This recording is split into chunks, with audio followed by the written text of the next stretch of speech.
First question, Claude. Yes. Hi, ma'am. Maayong buntag.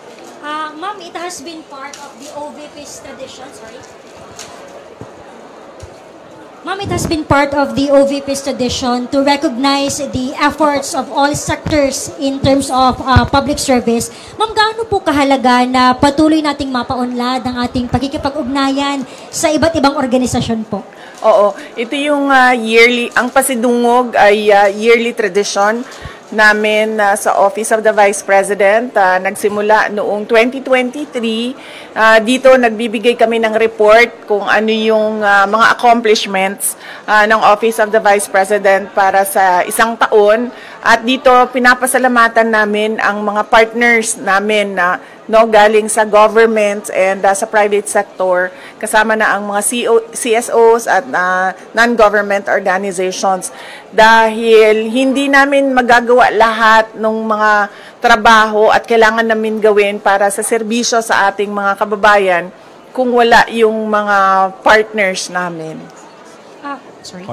VP, in relation to this, ma'am, despite the significant budget cut which affected some of our programs, including the medical assistance program, marami po sa ating mga partners, ma'am, including the healthcare providers, ang nasasabing they are willing to partner again with OVP if given the chance. Ano po yung tugon natin dito, ma'am, na marami po ang willing na tumulong at handang maging kaagapay ng OVP sa pagbibigay po ng serbisyo sa mga Pilipino?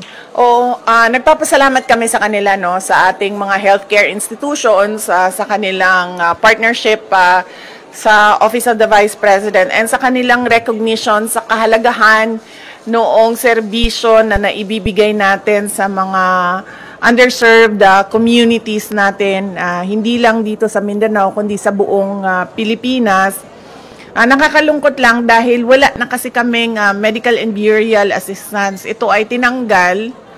Hindi namin siya malagyan ng budget dahil tinanggal talaga yung line item sa Office of the Vice President nung lumabas yung budget ng Office of the Vice President sa General Appropriations Act. Kaya matitigil yung medical and burial assistance, pero masaya kami dahil nandyan pa rin yung mga healthcare institutions na handa makipag-partnership sa mga susunod na taon kung magkakaroon tayo ng budget. Last po, ma'am. VP, with our strong partnership with various sectors, ano po yung maaasahan ng ating mga kababayan mula po sa tanggapan ng pangalawang Pangulo in the next coming years, especially katong sa mga GIDA area, ma'am? Oo. Patuloy pa rin ang mga proyekto at programa ng Office of the Vice President. Nawala lang yung medical and burial assistance at nawala yung feeding program natin, ang Pansarap feeding program natin dahil hindi na talaga namin ma-stretch yung budget na inilaan para sa Office of the Vice President. Pero lahat ng ibang pang mga budget, lahat ng iba pang mga proyekto kung nakikita nyo, ay tutuloy pa rin sila. In fact, sa aming 1 million trees na sana ay target ngayong 2028 matapos 1 million. Kung nakikita nyo kanina, approximately nasa 800,000 na tayo. So expectation namin ay matatapos natin ngayong taon ang 1 million trees para sa ating bayan mula sa Office of the Vice President at sa ating mga partners. At ang usapan na lang namin ay itutuloy pa rin namin yung tree planting beyond sa target namin na 1 milyong puno. Okay. Thank you. Next question, Katrina Domingo, ABS-CBN. Good morning, VP. Good afternoon, VP. Ma'am, magkano po yung hihingi na budget ng OVP sa 2026? And ano po yung flagship programs considering na nawala na yung iba? Sa 2026 budget, submit kami ng proposal na 733 million pesos. Hindi siya kalayuan doon sa approximately 700 million na ibinigay noong nakaraang taon para sa Office of the Vice President. Hindi siya malayo sa 2025 budget ng Office of the Vice President. Ma'am, follow-up, bakit po hindi kayo nag-propose ng mas mataas na budget? Bakit po virtually retained na lang? Dahil inaasahan ko naman na hindi ibibigay yung budget ng Office of the Vice President dahil nga hindi naman kami kaalyado ng administrasyon. At nakita na natin yon noong nakaraang taon na syempre kung hindi ka sumusunod, hindi ka kaalyado, ay hindi ka mabibigyan ng pondo para sa mga proyekto ng opisina mo. Kaya nagdesisyon ako na kung ano yung budget na ibinigay ngayong taon na ito, ay yun din yung budget. Naglagay lang kami ng konti para sa inflation, yun din yung budget para sa susunod na taon. Dahil ayaw kong napapahiya at pinapahiya yung mga ibang personnel ng Office of the Vice President, lalong-lalo na kapag nandun na sila sa House of Representatives or sa Senate na nakaharap yung ating mga miyembro ng Kongreso. Last follow-up on this topic lang. Ma'am, haharap pa rin po ba kayo sa budget panel given na hindi naman po kayo nang hihingi ng additional funds for next year? Ang Office of the Vice President, oo. Kayo personally? Ako hindi pa kasi hindi naman namin alam kung kailan yung schedule. Wala pang ibinigay na schedule para sa Office of the Vice President sa mga hearings, no? So mahirap sumagot kapag hindi natin nakikita kung may conflict yung schedule, but definitely haharap yung Office of the Vice President sa pagsumite ng budget namin at yun. Okay. Next question, Arjun Relator, GMA News. Mine Buntag, VP. Ma'am, with a slim margin, ma'am, with the proposed ninyo na 2026 budget with 2025, meaning po ba na retained lahat yung mga programs and project na ipapatupad next year? At paano po yung nangyari dun sa mga partners natin, dun sa mga slashed or reduced programs with 2025, ma'am? Oo, yung mga partners natin sa MAB at sa Pansarap, ay nabigyan na sila ng abiso, no, na wala na budget yung medical and burial assistance at wala na rin yung budget ang Pansarap. So, i-discontinue na namin yung project at yung partnership sa kanila. Follow up. So, expected, ma'am, na for next year, the same projects pa rin na ipapatupad ng OVP. Wala nang may dadagdag po. Yes, oo.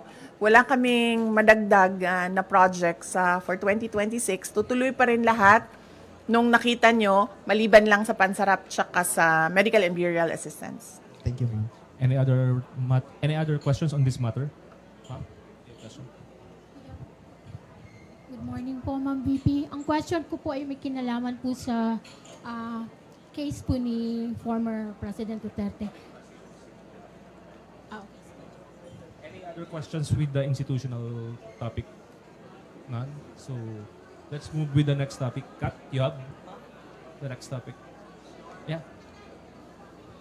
Ma'am, you earlier mentioned in an interview na you are... Ma'am, para iterate na lang yung comment niyo regarding the call for some senator judges to inhibit, specifically those daw po na who you endorsed in the 2025 midterm elections. Okay. Hindi kasi tayo pwede magpa-inhibit ng mga tao, ng mga senators. Hindi kasi tayo pwede magpa-inhibit ng mga senator judges based on bias. Dahil ang posisyon lang naman ng isang tao is you are for or against, Inday Sara, no? Kung ganun ang ating basehan sa inhibition, ay dapat din natin ipa-inhibit ang mga senators na meron ding bias against Sara Duterte, no? Tulad na lang ni Senator Risa Ontiveros na in a public speech, sinabi niya na kailangan talaga, ano ba term na ginamit? Kailangan burahin or kailangan wasakin, kailangan sirain, gibain ang pamilyang Duterte. So kung ganon, na magpa-inhibit tayo based on bias, ay madaming senators ang ipapa-inhibit for or against Sara Duterte. Kaya sinasabi ko, ibigay na natin yung benefit of a doubt dyan sa ating mga senator judges na gagawin nila ang trabaho nila ng patas according to sa sinumpaan nila as senator judges. Follow-up question. The Makati Business Club and other business groups are urging the Senate to continue your impeachment trial, to convene your impeachment trial. Sabi nila, it will show accountability, it will boost investor confidence. Your response to that call of the business sector? Kahit nandyan o wala yung impeachment, wala na talagang investor confidence dito sa ating bayan. Kung nakikita nyo, bagsak ang foreign direct investments sa ating bayan, no? Kaya wag nila ako gawing rason kung bakit pangit ang takbo ng ating ekonomiya ngayon sa ating bayan. At saka, this is not accountability because impeachment, dalawa lang yung penalties dyan. Removal from office, tsaka perpetual disqualification from government service. Walang penalties dyan dahil walang kaso dyan. Ang impeachment ay removal process ng isang impeachable officers. Kung gusto talaga nila ng accountability, ay mag-file ng mga kaso dyan sa mga korte. Alam naman natin at alam naman nila na yung mga pirma ng mga congressman, unang-una hindi nila binasa yung articles of impeachment. Pangalawa, marami sa kanila ang tumanggap ng budget o pera kapalit ng kanilang signatures. In fact, madami sa kanila ang umamin na may kapalit yung kanilang pagpirma doon sa articles of impeachment. So if we are to talk about accountability by business groups, dapat questionin din natin kung paano ginawa yung articles of impeachment at paano pinasa yung articles of impeachment papunta doon sa Senado. Okay. Any more questions regarding the impeachment matter? Sir?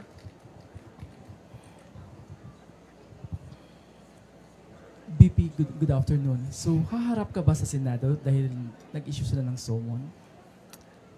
Hindi ko pa kasi, sir, pagkakaalam kung kinakailangan ang personal appearance. Yun ang hindi ko alam dahil hindi ko nabasa yung summons. Yung summons namin ay nandoon sa mga abogado at sila yung magdidesisyon kung ano yung gagawin doon sa summons. Okay. Ma'am, there's a phone-in question here from the Billionaire News Channel. Comment lang po dun. They are asking your comment regarding dun sa report ng OpenAI, the mother company of ChatGPT, that the PR firm of the son of Yossi Tanco, a billionaire, is behind the anti-Sara Duterte post online using ChatGPT platform. And your comment, ma'am. Oo. Actually, hindi lang yung kay Tanco, no? Ang kumpanya na nagpapatakbo ng programs na anti-Sara Duterte online, anti-Duterte online, no? Meron pang mga ibang kumpanya na alam namin na ganun yung ginagawa nila at alam din namin na bayad sila. Kaya ako nagsasabi lagi, no, na yung ginagawa sa akin ay threats, harassment, and intended to disqualify me from the 2028 presidential elections. Kasi tulad niyan, tingnan nyo, noon may TRICOM ba ang tawag noon? Tawag nung hearing, Quadcom, tapos may TRICOM for fake news and for fake news, yes. May TRICOM na for fake news. Pero kung makikita nyo, ang mga tinawag nila doon ay mga lehitimong owners ng Facebook account using their freedom of speech and expression. Mga lehitimong social media personalities na nagbibigay ng kanilang opinion na hindi naman bawal sa batas, pero nakakalungkot kasi yung kanilang opinion pro-Duterte, pro-Sara Duterte, at yun ang iniimbestigahan. Pero ang mga tulad nito, mga kumpanya na ang negosyo nila ay gumagamit ng mga program para sirain ang pangalan ng isang tao ay hindi man lang kahit isang beses tinawag doon sa TRICOM na investigation ng House of Representatives. So yan, nagpapakita na itong lahat ay ano lang talaga, politika at harassment sa mga kalaban sa politika ng administrasyon. Hindi na yan ang galing sa amin, sir, ha? Hindi na kami nagsasalita kung anong mga panggigipit ang ginagawa sa amin. Tumatahimik na lang kami. Yung mga kaalyado namin, tumatahimik na lang. Yan talaga, tulad nung pag-amin ng mga congressman na may natanggap silang pera, kapalit ang signature, yung nilabas ng OpenAI na isang kumpanya na involved sa paninirang puri ng mga tao ay hindi galing sa amin. Galing na sa universe. Para lang ipakita sa mga tao na kung anong ginagawa ng administrasyon. Puro politika, walang trabaho. At ngayon, gusto pang i-blame, no, sa akin ang bagsak na ekonomiya ng Pilipinas. Any follow-up there? Kat? Do you intend to file cases against that company? Hindi na, ma'am. Sobrang napahiya na siya doon nung nilabas yon ng AI. I mean, nasaan na yung credibility mo as a service provider nung sinabi na ganyan yung negosyo mo? So, ano pang point na kasuhan ko siya? Nakakahiya na napahiya na siya doon sa nangyari. At nakita ng buong mundo yung kahihiyan na ginawa niya. Ma'am, just speaking of AI, meron pong video ngayon na shinare daw si Senator Bato and si Vice Mayor Baste claiming na it's an artificial intelligence generated AI in support of you. Your comment po doon sa nangyaring pag-share daw po di umano nung AI-generated video? Wala namang problema siguro sa pag-share ng AI video in support of sa akin. Basta hindi ginagawang negosyo. Kung baga, if I were a social media account owner, and gagawa ako ng AI to support a certain personality, walang problema doon kasi hindi ko naman siya ginagawang negosyo eh. Hindi ko naman binibenta sa mga tao yung produkto ko eh. Okay. No more questions on that topic. Okay, we move to the last two topics po. ICC or Argel? Argel. Ma'am, good morning again, ma'am. Any update, ma'am, with regards dun sa isang state party ng ICC na willing daw mag-adopt kay FPRRD na any case mag-grant yung request for interim release? And any update po dun sa request for interim release ng Defense Council? Oo. Yung request for interim release ay nasubmit na ng Defense Council ni dating Pangulong Rodrigo Duterte. Nakalagay yon sa website ng ICC. Accessible yon sa ating lahat.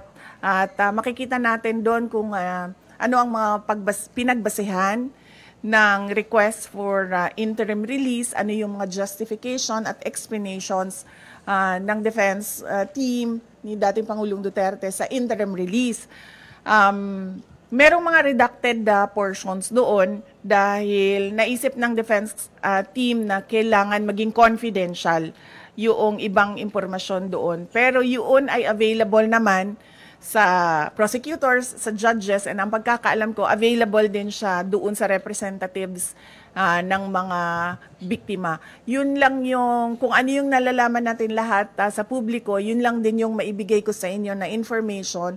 Yung iba pa ay kailangan tanungin at sagutin na ni Attorney Nicholas Kaufman. Ma'am, any update dun sa oath-taking ni FPRRD? Or any case, ma'am, before ba ng June 30 possible na ma-release na si FPRRD? Nakikita niyo pa yung possibility na gano'n, ma'am? June 30? Apo. Wala kasing binigay na timeline. Walang binigay na timeline yung lawyer. pero lagi niyang sinasabi, we are hoping that it will be granted the soonest possible time. Yan yung lagi niyang sagot kapag tinatanong siya about interim release. Doon sa oath-taking, hindi ko alam kung ano yung discussions niya. Iba din ang mga abogado ni dating Pangulong Duterte sa oath-taking niya. Mga Filipino lawyers ang kausap niya at nag-aasikaso ng kanyang oath-taking. Ma'am, you have any idea dun sa non-filing daw po ni FPRRD nung kanyang sources sa COMELEC? Baka may discussion kayo with the local lawyers niya po. Ang pagkakaalam ko ay kailangan ng oath yun. At hindi sila ata makapag-file kasi walang oath. So ang ginawa ng lawyer ni dating Pangulong Duterte ay nagrepresenta siya para kay dating Pangulong Duterte doon sa COMELEC. Last 2 questions. Sige, ma'am. VP, good afternoon po. Doon po sa case po ni FPRD, alam mo ba natin, ma'am, kung nag-file na po ng motion to respond ang prosecution with regards po doon sa request po ni former president po ng interim release? Alam ko po ba, ma'am? Hindi ko po alam, ma'am, Wala kung pa po tayong idea. sumagot na po ang prosecution, no? Pero sigurado po ako malalaman natin yung sagot ng prosecution dahil public po yung filing ng request at sigurado po public din yung sagot ng prosecutors. Follow up po, ano po ang reaction po natin doon po sa request po ni FPRD with regards to the interim release? Ang sa akin lang naman is makakabuti talaga sa kanya yun, ma'am, dahil 80 years old na siya at hindi lahat ng pangangailangan ng 80 years old ay nabibigay ng ICC detention unit dahil siya din ang kauna-unahang ICC detainee na ganun ang edad na medyo hindi lang siya senior, super senior na siguro ang tawag sa kanya, ma'am, dahil 80 years old na siya. So, mas maigi siguro na meron siyang interim release wherein meron din siyang available na mga nurses and caregivers na mag-assist sa kanya. Last question po, Ma'am BP. Meron ho kasing lumabas na parang statement o balita quoting FPRD na parang hindi siya interesado dun sa oath-taking o yung gagampanan yung kanyang role bilang mayor ng ano. Nag-react po si Attorney Conti, sinabi po niya hindi daw po siya naniniwala na hindi interesado si Pangulong Duterte na umupo bilang. Ano po ang masasabi po natin dyan, ma'am, sa comment ni Attorney Conti? Ang Conti malapit na sa Castro, no? Papunta na siya doon. Magkamali ka lang ng spelling, Castro na yung Conti na yan. Hindi ko alam, ma'am, bakit hindi siya naniniwala, pero kasi hanggang ngayon wala pang oath si dating Pangulong Duterte, no? So hindi pa namin alam dito sa Davao City kung mag-oath ba ang pinili namin na mayor ng Davao City. So on that note, yun lang ang pinagbabasehan namin. Sa ngayon, hindi siya uupo kasi wala pa siyang oath. Antayin natin siguro until June 30 kung may oath o wala si dating Pangulong Duterte. Next question, Ms. Ruth. Okay, thank you, sir. VP, nagkausap na ba kayo ni Attorney Guanzon?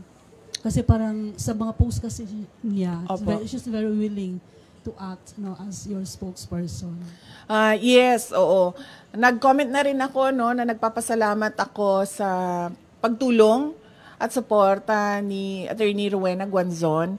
Pero sa ngayon kasi kung napansin niyo, walang spokesperson ang Office of the Vice President o kahit ako man.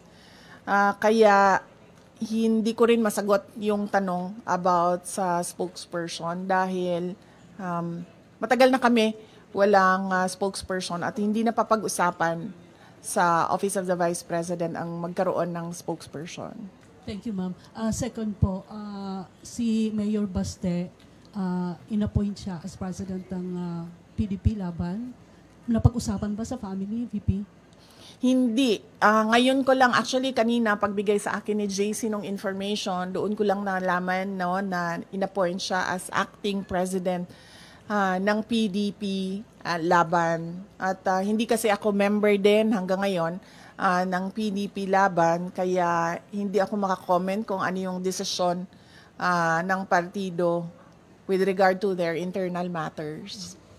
Are you expecting, upon Baste's assumption as acting president ng PDP, are you expecting that she will invite you as part of the PDP? Matagal na ako in-invite, ma'am, sa PDP. Nandito pa si dating Pangulong Rodrigo Duterte. Last year, July, nung nag-resign ako sa Department of Education, inibita na ako ni dating Pangulong Duterte. At sinabi ko sa kanya na pag-iisipan ko, pero hanggang ngayon, wala pa akong decision, ma'am. Mainly because, nakita niyo naman yung nangyari sa akin, ma'am, di ba, no? So, parang ayaw ko nakausap yung mga politiko. Lalong-lalo na pag magkasama kami sa isang grupo. So, wala naman, I have nothing against everyone. In general lang sa akin. At mas gusto ko yung ganito ako, yung sinasabi ko lagi na I'm single and ready to mingle in terms of politics. Kesa sa yung nakatali ka sa loob ng isang grupo. So, hanggang ngayon, ma'am, wala pa akong desisyon kung papasok ako ng PDP. Last question, Kat. Ma'am, take us through the process lang nung pag-select nung third country that will host former President Duterte should the interim release be given. Ano po yung considerations na tinake for you to pick which country? Hindi ko alam eh. Kailangan si Attorney Nicholas Kaufman ang sumagot noong tanong na yan para comprehensive yung sagot niya kung paano umabot na merong request for interim release at merong country na nakausap. Pero paano po ba yun? Parang binigyan ng choices yung family or may isang choice lang po?